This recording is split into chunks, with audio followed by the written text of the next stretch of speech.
की टक्कर में, हजार जुल्म की टक्कर में,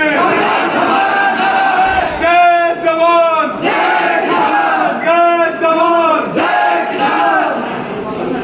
अध्यक्ष जी और यहाँ उपस्थित हमारे पिता तुल्य बुजुर्गों, किसान बिरादरी के सरदारों, नौजवान साथियों, मेरी माताएं बहनें और सभी मीडिया के बंधुओं, आज 11 दिसंबर को ये ज्ञापन के कार्यक्रम पूरे देश में है, क्योंकि संयुक्त किसान मोर्चा की कॉल है। पिछले दिनों आपको ध्यान है, संयुक्त किसान मोर्चा के नेता युद्धवीर जी को एयरपोर्ट पे रोक लिया था। वो कोलंबिया जा रहे थे किसानों एक सम्मेलन में भाग लेने के लिए। पता है कि नहीं? ये सारों को हाथ उठा के बताओ। बार बार हमारे नेताओं को एयरपोर्ट पे रोका जाता है, उनको दूसरे देश में जाने से रोका जाता है। ये हमारे लोकतांत्रिक अधिकारों का हनन है। इसलिए संयुक्त किसान मोर्चा ने आज अपील करी है कि अपने अपने जिलों में आप राष्ट्रपति के नाम ज्ञापन सौंपे कि सरकार हमारे ऊपर हमला ना करे। पिछले दिनों आपने 72 घंटे का प्रदर्शन किया पंचकुला में। देश की प्रत्येक राजधानी में प्रदर्शन हुए और सरकार को आपने चेतावनी दी कि भाई अब की बार ट्रेलर दिखा के जा रहे हैं और ये लास्ट है।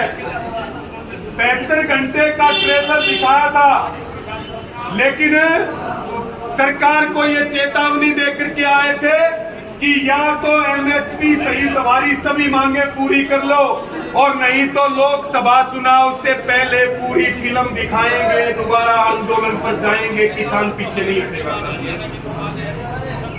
तीसरी बात, गुस्सा हमें बहुत है, रोष है।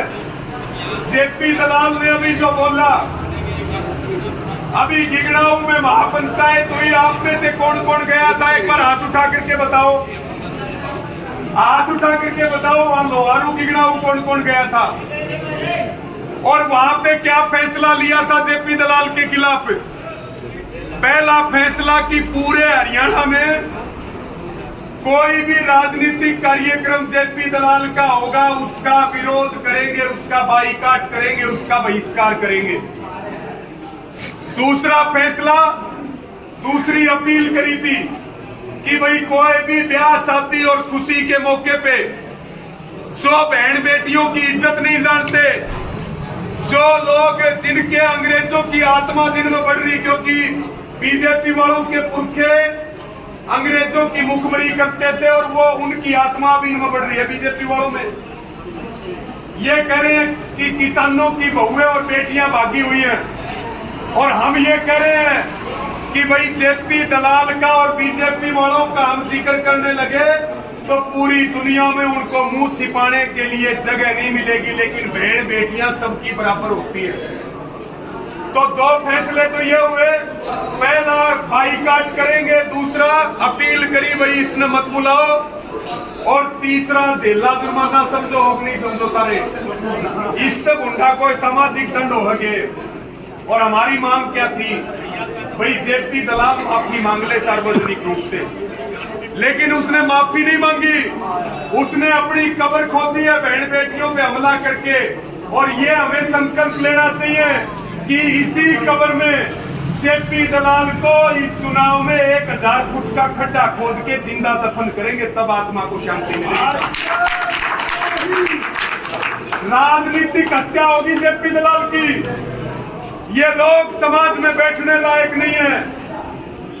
आज तक तेला जुर्माने बड्डा नहीं होकर कोई सामाजिक दंड को नहीं हो। आदमी चुल्लू भर पानी डूबती मर जाए तो भी इज्जत वापिस नहीं आवा, लेकिन खापों ने संयुक्त किसान मोर्चा ने लगाया।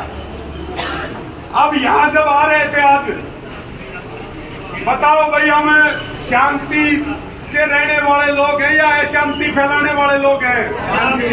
अशांति कौन फैलाता है? सरकार और प्रशासन। और शांति कौन करता है? किसान। हम हमेशा जब भी हिसार आते हैं, धरना कहाँ देते हैं? इस गेट के आगे देते हैं कि नहीं देते? आज कितने फुट आगे बैरिकेडिंग कर रखी थी? बताओ कितने फुट आगे? 20 फुट आगे कर रखी थी कि नहीं कर रखी थी। यहाँ के प्रशासन को भी हमारा ये कहना है कि सरकार की दलाली ना करे। प्रशासन जनता का सेवक बन के काम करे। सरकारें बदलती रहती हैं। आज इस पार्टी की सरकार है, कल दूसरी पार्टी की सरकार आएगी। आप सरकार के वहम में ना रहे। किसान गेट पर बैठता था, आज पहली बार 20 फुट आगे बैरिकेटिंग करी है। हमने शांति प्रिय तरीके से बैरिकेटिंग हटाई है। हालांकि ये तो माहौल बिगाड़ना चाह रहे थे कि नहीं बिगाड़ना चाह रहे थे? चाह रहे थे कि नहीं चाह रहे थे? और आज भी डंके की चोट पे कह रहे हैं हम कोई करोड़ों लोग लेके लड़ाई नहीं लड़ते, ना कोई लाखों लोग लेकर के लड़ाई लड़ते हैं। अगर किसान का रास्ता ऐसे रोकोगे तो अब की बार तो किसान यहाँ बैठ गया, अगली बार डीसी के ऑफिस में जाकर के बैठेगा। मजदूर एकता जिंदाबाद,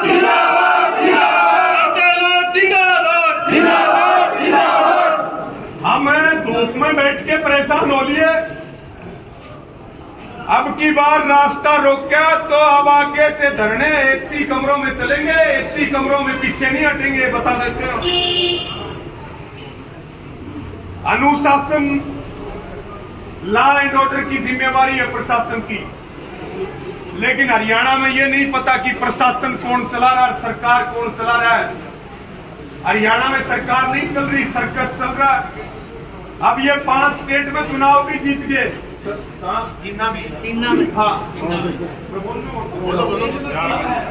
क्योंकि 5 स्टेट के चुनाव स्टेट में जीते हैं, लेकिन मुझे लग रहा राजस्थान में खेलना पक्का होगा। ये बात दिख रही है। हो गया राजस्थान में पक्का इलाज होगा इनका। इसके साथ में एक बात और बताओ मुझे, हर आदमी इनके खिलाफ झंडा ठा के खड़ा है। हर रैलियों में इनकी कुर्सियां खाली रहती हैं और उसके बाद भी चुनाव यही जीतते हैं। ये कौन सा फार्मूला है भाई चुनाव जीतने का? हर आदमी नाटक है, बीजेपी को वोट नहीं देंगे, बीजेपी को वोट नहीं देंगे। हमें ऐसा लग रहा है कि बीजेपी को हराना है तो ईवीएम की छाती पे चढ़ाई करनी पड़ेगी। ये पक्की बात है, नहीं ये हारेंगे नहीं। जिस हिसाब से ये जीत रहे फिर तो ये 100 साल हारने वाले नहीं है। मेरी किसानों को भी अपील है, किसान वोट बैंक बनना चाहिए इस देश में। ये कृषि प्रधान देश है, किसान मजदूरों का वोट बैंक बनना चाहिए। और जिस बीजेपी ने हमारे ही वोट लेकर के हमारी कमर खोदी है, हमारे आने वाले बच्चों के भविष्य के लिए, जमीन के लिए, नस्ल और फसल के लिए, जमीन के लिए, एक बार इसको उखाड़ के फेंकना पड़ेगा, माटी में मिलाना पड़ेगा, नहीं तो ये नाश कर देंगे हमारा। अभी बहुत सारे काम होंगे, जमीनों पे नजर है, विपक्ष को भी दबाया जा रहा है, मुकदमे लिखे जाएंगे, जेलों में नेताओं को बंद किया जाएगा। आपको पता है उद्योगपतियों का कितना कर्जा माफ कर दिया इस सरकार ने?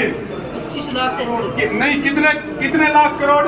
25 लाख करोड़ 25 लाख करोड़ रुपए माफ कर दिए। किसान के 25 पैसे भी माफ किए क्या? और यही कहते थे कि बहनों और भाइयों, पहली बार में पहला ही काम किसानों की कर्ज मुक्ति का करूंगा। तो आपने ध्यान देना अपने आंदोलन पे, अपने ट्रैक्टर को तैयार रखो। जब भी आवाज आएगी, अब की बार चढ़ाई सीधी दिल्ली की छाती पर होगी, उस पर पीछे नहीं हटेंगे। हमारा टैंक तैयार है, किसान का टैंक तैयार है। अभी हमारे नेता डेपुटेशन बात करने के लिए गया, ज्ञापन देने के लिए गया। ये 72 गांव का मुद्दा है। कितने दिन आंदोलन चला है यहाँ पे भाई साहब? 4 महीने 4 महीने यहाँ धरना चला दिन रात। उसके बाद भी रिलायंस कंपनी ने 72 गांव का क्लेम नहीं दिया। ये बहुत बड़ा मुद्दा है और ये हमारा संकल्प है। 72 गांव को जब तक क्लेम नहीं मिलेगा तब तक हम पीछे नहीं हटेंगे। एक एक नया पैसा किसानों को दिलवाएंगे।